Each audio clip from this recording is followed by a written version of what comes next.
موجودہ دور میں جیسا کہ ہم دیکھ رہے ہیں، یہ جیسے ہی سال ختم ہو رہا ہے، بلکہ آج 25 دسمبر ہے، سارے لوگوں کو پتہ ہے کہ جناب عیسیٰ علیہ السلام کی ولادت کے حوالے سے یہ دن معروف ہے کہ لوگ اس کو مناتے ہیں۔ صرف ایک دن ہی نہیں مناتے، اس سے پہلے بھی، اس کے بعد بھی، آگے پھر نیا سال جب شروع ہوگا اس کو بھی ساری دنیا کے لوگ جو اس وقت موجود ہیں، جس کو ہم کہہ سکتے ہیں دین سے بیگانے لوگ، دین سے ہٹے ہوئے لوگ، اسلام سے ہٹے ہوئے لوگ، وہ ان دنوں کو اپنے اپنے انداز سے مناتے ہیں، اور مسلمان بیچارے پریشان ہوتے رہتے ہیں کیا کرنا ہے۔ اسی معاشرے کا حصہ ہے مسلمان، غیر مسلموں کے ساتھ رہتے ہیں، سارا سال زندگی گزارتے ہیں، تو ان دنوں میں اب کیا کریں جی؟ کیک کاٹنا چاہیے یا کیک نہیں کاٹنا چاہیے؟ ان کی جو تقریبات ہیں ان میں شریک ہونا چاہیے یا نہیں شریک ہونا چاہیے؟ تو مسلمان ایک عجیب قسم کی کشمکش کا شکار ہو جاتے ہیں۔ یاد رکھیے، زندگی میں کسی بھی لمحے پر ہم نے یہ نہیں بھولنا کہ ہم مسلمان ہیں۔ جب ہم یہ بھول جاتے ہیں پھر معاملات الجھاؤ کا شکار ہو جاتے ہیں، اس کے اندر اختلافات آ جاتے ہیں، پھر رائے بہت ساری آ جاتی ہیں، دلائل بہت سارے آ جاتے ہیں۔ اللہ کے لیے زندگی کے کسی بھی موقع پر ہم نے کبھی یہ نہیں بھولنا کہ ہم مسلمان ہیں، اور اگر ہم یہ بات یاد رکھیں گے تو پھر قرآن مجید کا ایک مقام اور یاد رکھنا ہے۔ سورۃ الکافرون کے آخر میں اللہ مالک الملک نے پیارے نبی صلی اللہ علیہ وسلم کو مخاطب کر کے کہا، ان لوگوں کو بتا دیجیے، لکم دینکم ولی دین، تمہارا اپنا دین ہے اور میرا اپنا دین ہے۔ مسلمان نے کبھی زندگی میں یہ بات نہیں بھولنی کہ غیر مسلم کا اپنا دین ہے، اس کے اپنے طور طریقے ہیں، اپنے خوشی منانے کے انداز ہیں، اپنے غمی منانے کے انداز ہیں، اور ہم مسلمان ہیں، ہمارے اپنے طور طریقے ہیں۔ اور یہ نہیں ہو سکتا کہ ہمارے اتنے پیارے دین نے، اتنے پیارے اسلام نے، اتنے پیارے مذہب نے ہمیں کسی معاملے کے اندر بھی آزاد رکھا ہو۔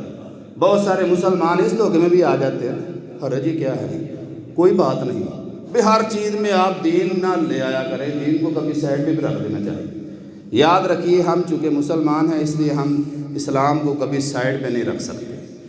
میں نے بتایا نا سونے کے مسائل، ہم تو وہاں پر دین کو سائڈ پہ نہیں رکھتے، تو خوشی منانا یا غمی منانا ایسے مواقع پر، یا نیا سال شروع ہونے لگا جی اس میں تقریبات منانا، ہم اتنے بڑے مواقع پر اسلام کو سائڈ پہ کر دیں، یہ کبھی نہیں ہو سکتا۔ اللہ کے لیے ہم سارے مسلمان ہیں، ہم مسلمانوں کو اس حوالے سے ہمیشہ سوچنا چاہیے کہ ہم مسلمان زندہ رہیں گے اور ہم نے مسلمان مرنا بھی ہے، اور ہم اگر مسلمان نہیں مریں گے، اللہ رب العزت کے پاس مسلمان نہیں پہنچیں گے تو معاملہ بڑا خطرناک ہو جائے گا۔ تو بہرحال موجودہ حالات کے تناظر میں 3 باتیں ہم سارے مسلمانوں کو یاد رکھنی چاہیے۔ پہلی بات، سال گزر رہا ہے، لوگ بہت کچھ کریں گے، ایسے حالات میں ہم نے اپنا احتساب کرنا ہے۔ حاسبوا انفسکم قبل ان تحاسبوا، اس سے پہلے کہ ہم اللہ کے سامنے پیش ہو جائیں، ہمارا حساب کتاب شروع ہو جائے، ہمیں اپنا احتساب خود کر لینا چاہیے۔ اور احتساب کیسے کرنا ہے؟ رسول اللہ صلی اللہ علیہ وسلم نے فرمایا، مومن کا معاملہ بڑا عجیب ہوتا ہے۔ جو مسلمان ہوتا ہے، اللہ تعالیٰ کی باتوں کو ماننے والا ہوتا ہے، اس کا معاملہ بڑا عجیب ہوتا ہے۔ اس کے سارے معاملات اللہ رب العزت نے خیر پر مبنی رکھے ہوئے ہیں، اور ساتھ یہ بات بھی کہی کہ یہ جو خیر ہے یہ مسلمان کے علاوہ اللہ تعالیٰ نے کسی اور کو عطا نہیں فرمائی۔ وہ کیسے؟ پھر آپ صلی اللہ علیہ وسلم نے وضاحت کی، اس مسلمان کو اگر خوشی پہنچتی ہے یہ اس رب کا شکر بجا لاتا ہے، یہ اس کے لیے خیر ہی خیر ہے، اور اگر اس مسلمان کو پریشانی ہوتی ہے، غمی پہنچتی ہے، یہ صبر کرتا ہے، یہ بھی اس کے لیے خیر کا باعث ہے۔ 1 سال گزر رہا ہے، ہم اپنا احتساب کر لیں۔ اگر تو پورے سال کے اوپر نظر دوڑا کر ہمیں خوشی محسوس ہو رہی ہے کہ میں نے قبر کے اندر جانے کے لیے کچھ تیاری کر لی ہے، میں نے اپنے رب کے سامنے پیش ہونے کے لیے کچھ نہ کچھ بندوبست کر لیا ہے، کچھ جواب دے پاؤں گا، کچھ گناہوں سے بچ گیا ہوں، کچھ نیکیاں اپنا لی ہیں، کچھ جنت والے کام کر لیے ہیں، اس رب کا شکر بجا لائیے۔ اور اگر پریشانی ہے کہ پورے سال کے اندر بڑے گناہ کیے، بڑی نافرمانیاں کر دی، تو پھر صبر کیجئے۔ اللہ تعالیٰ نے یہ 2 موقع دے دیا ہے زندگی والا، آئندہ سال آ رہا ہے، تو اس کے اندر صبر کر کے اپنے رب کی جو باتیں ہیں، گناہوں سے صبر کر کے، نیکی پر صبر کر کے، گناہوں کو چھوڑ کر صبر کرنا ہے اور نیکی کو اپنا کر صبر کرنا ہے۔ اس طرح کر کے زندگی گزاریں گے تو یہ ہمارے لیے بہتر ہی ہوگا۔ بہرحال میں اپنے سارے بھائیوں کو، اپنی ساری بہنوں کو یہ گزارش کروں گا، اللہ کے لیے اپنا احتساب کر لیجئے۔ ہم مسلمان ایسے ہیں، اللہ تعالیٰ نے سال کے بعد رمضان کا مہینہ بھی ہمیں اس لیے دیا ہے کہ جو بندہ احتساب کرے گا، روزہ رکھے گا، احتساب بھی ساتھ کرے گا، اللہ تعالیٰ اس کے ساری زندگی گناہوں کو ویسے ہی معاف کر دیں گے۔ اور یہ سال ختم ہو رہا ہے، اگر ہم اپنا احتساب کر لیں گے کہ ہم نے کیا کھویا، کیا پایا، کیا ہم نے نیکیاں کی، کیا ہم نے گناہ کیے، اگر ہم احتساب کریں گے، کوئی عمل نہ کریں، صرف احتساب کر لیں، مجھے رب کے ہاں امید ہے انشاءاللہ وہ رب ہمارے سارے گناہوں کو معاف فرمائے گا۔ اگر روزہ رکھتے ہیں اور ساتھ احتساب کرتے ہیں تو رب ساری زندگی گناہوں کو معاف کر دیتے ہیں۔ اور اسی طریقے سے اگر ہم یہاں پر احتساب کریں گے اور نماز پڑھیں گے، نبی کریم صلی اللہ علیہ وسلم نے فرمایا جو بندہ بہترین وضو کرتا ہے، وضو کرنے کے بعد اپنے رب کے سامنے کھڑا ہو جاتا ہے، دل بھی اللہ تعالیٰ کی طرف ہے، چہرہ بھی اللہ تعالیٰ کی طرف ہے، دونوں چیزیں اللہ تعالیٰ کی طرف متوجہ ہوتی ہیں، اللہ تعالیٰ اس بندے کے ساری زندگی گناہوں کو معاف کر دیتے ہیں۔ تو سال کے آخر میں ہم نے انشاءاللہ اپنا احتساب کرنا ہے، اللہ رب العزت ہمیں توفیق بھی عطا فرمائیں گے، اور آئندہ زندگی کے اندر بھی اللہ تعالیٰ ہمیں گناہوں سے بچنے کی اور نیکی کرنے کی توفیق عطا فرمائیں گے، یہ ہمارے لیے بہتر ہوگا۔ شرط یہی ہے کہ اگر ہم مسلمان ہیں۔ دوسری بات جس کا ہم نے خیال رکھنا ہے سال کے آخر میں اور اگلے سال کے شروع میں، وہ یہ ہے کہ ہر وہ چیز جو مسلمان کے مطلب کی نہیں ہے اس کو چھوڑ دیں۔ ہر وہ چیز جو مسلمان کے مطلب کی نہیں، یہ نہیں کہ میرے مطلب کی نہیں، یہ تو کافروں کا عقیدہ ہے،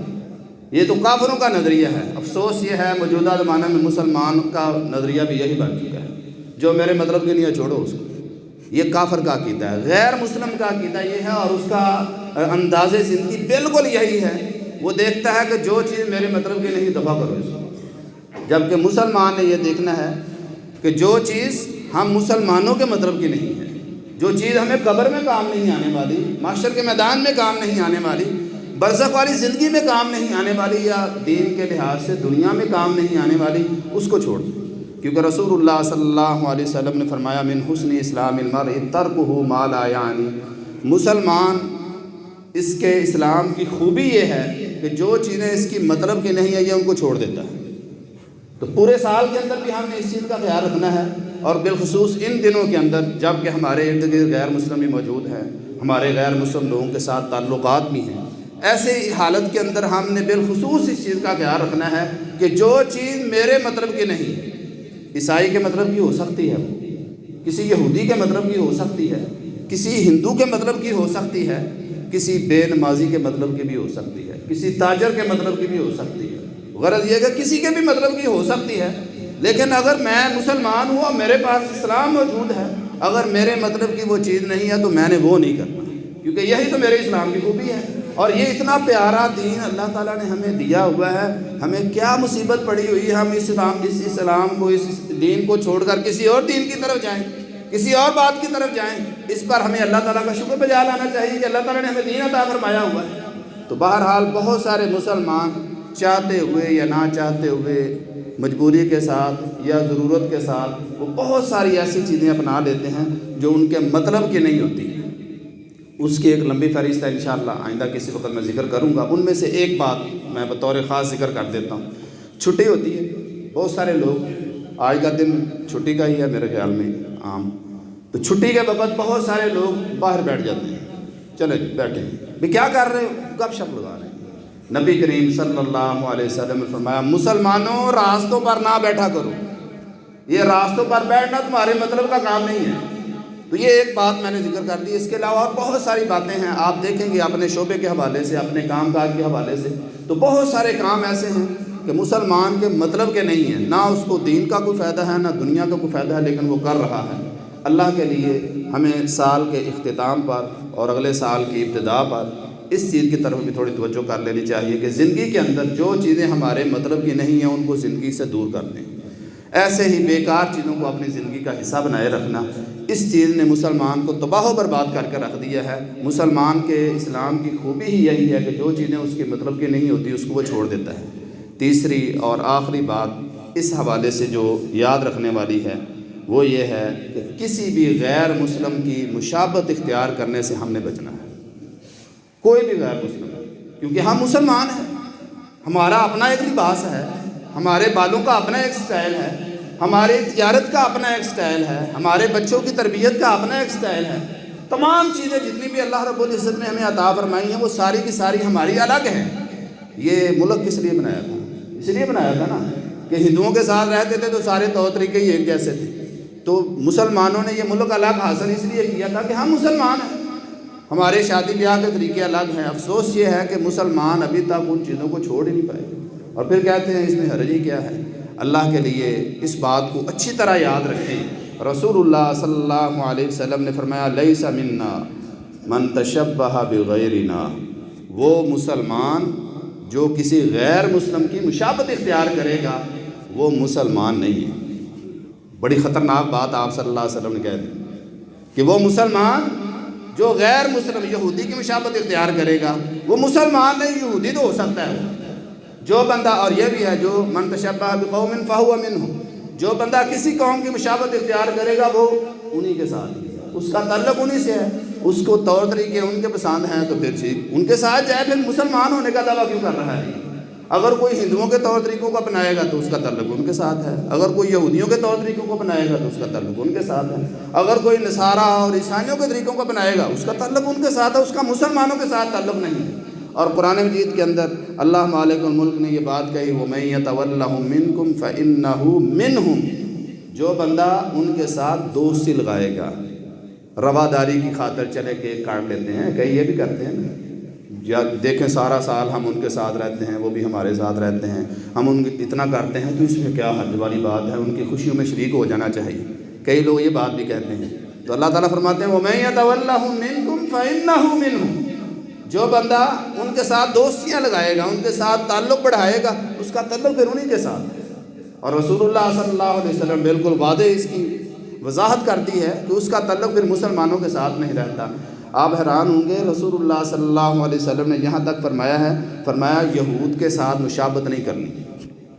نصارہ کے ساتھ مشابہت اختیار نہیں کرنی، حتیٰ کہ آپ صلی اللہ علیہ وسلم نے فرمایا یہ جو یہودی سلام لیتے ہیں نا، یہ انگلیوں کے ساتھ سلام لیتے ہیں، اشارہ کرتے ہیں انگلیوں کے ساتھ،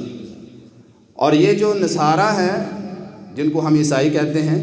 یہ ہاتھ کے ساتھ اشارہ کرتے ہیں۔ آپ صلی اللہ علیہ وسلم نے فرمایا تم نے انگلیوں کے ساتھ سلام نہیں لینا، ہاتھ کے اشارے کے ساتھ سلام نہیں لینا، تم نے سلام لینا ہے السلام علیکم کہہ کر، کیونکہ ہم مسلمان ہیں، اللہ رب العزت نے ہمیں اپنا دین دیا ہے، ہم کیوں ان کا طریقہ اپنائیں، ہاتھ کے ساتھ اشارہ کریں۔ ہاں کوئی ہاتھ کے ساتھ اشارہ بھی کر دیتا ہے، دور ہے ایک بندہ اس کو نظر نہیں آ رہا اور ساتھ کہتا ہے السلام علیکم، یہ ٹھیک ہے، لیکن وہ صرف اشارہ کرے ہاتھ کے ساتھ یا انگلیوں کے ساتھ، یہ یا یہودیوں کی مشابہت ہو جانی ہے یا نصارہ کی مشابہت ہو جانی ہے، اور اللہ کے رسول صلی اللہ علیہ وسلم نے ان کی مشابہت اختیار نہیں کرنی۔ جو اسلام ہمیں سلام لیتے ہوئے ہاتھ کے اشارے جیسی چھوٹی سی ایک چیز ہے، اس میں یہود اور نصارہ کی مشابہت سے روک رہا ہے، وہ 5-7 دن ایسے ہی منانے کی اجازت دے گا۔ لوگ یہاں پر عجیب عجیب باتیں کرتے ہیں۔ اللہ کے لیے اپنے اسلام کو سنبھالیے، اپنے مسلمان ہونے کو سنبھالیے، اس کی توقیر کیجئے، اس کا احترام کیجئے، اللہ رب العزت کا شکر بجا لائیے کہ اللہ مالک الملک نے ہمیں اسلام جیسی نعمت عطا فرمائی ہے، اور یہ اسلام ہمارے پاس نہ ہوتا تو پتہ نہیں ہم کہاں ذلیل و خوار ہو رہے ہوتے، ہم کہاں دھکے کھا رہے ہوتے، کہاں بے دینی کے اندر اور گمراہی کے اندر پڑے ہوتے۔ ہو سکتا ہے ہم جانوروں کی طرح ہی ہوتے، شاید جانوروں سے بدتر ہی ہوتے۔ اللہ رب العزت کا شکر بجا لائیے، اور کسی بھی غیر مسلم کی کسی بھی معاملے کے اندر، یہ سال کے اختتام پر یا سال کے شروع ہونے پر یا کسی اور معاملے میں بھی ہمیں کسی غیر مسلم کی مشابہت کسی بھی معاملے کے اندر اختیار نہیں کرنی چاہیے۔ کہیں ایسا نہ ہو کہ ہم ان کی مشابہت اختیار کر کے ہم ان جیسے بن جائیں اور اللہ تعالیٰ کے دربار میں جب پیش ہوں تو رسول اللہ صلی اللہ علیہ وسلم وہ کہہ دے وقال الرسول یا رب ان قوم اتخذوا هذا القرآن مہجورا، رسول اللہ صلی اللہ علیہ وسلم فرما دیں کہ یہ مسلمان جو تھے انہوں نے تو قرآن کی تعلیمات کو سیکھا ہی نہیں تھا، انہوں نے تو قرآن کو ہی پسے کچھ ڈال دیا تھا۔ اللہ مالک الملک سے دعا ہے اللہ تعالیٰ ہم سب کو اسلامی احکامات کو سمجھنے اور ان کے مطابق زندگی گزارنے کی توفیق عطا فرمائے۔ وما علیہ خزاں کی رت میں گلاب لہجہ بنا کے رکھنا کمال یہ ہے، ہوا کی ضد پہ دیا جلانا جلا کے رکھنا کمال یہ ہے۔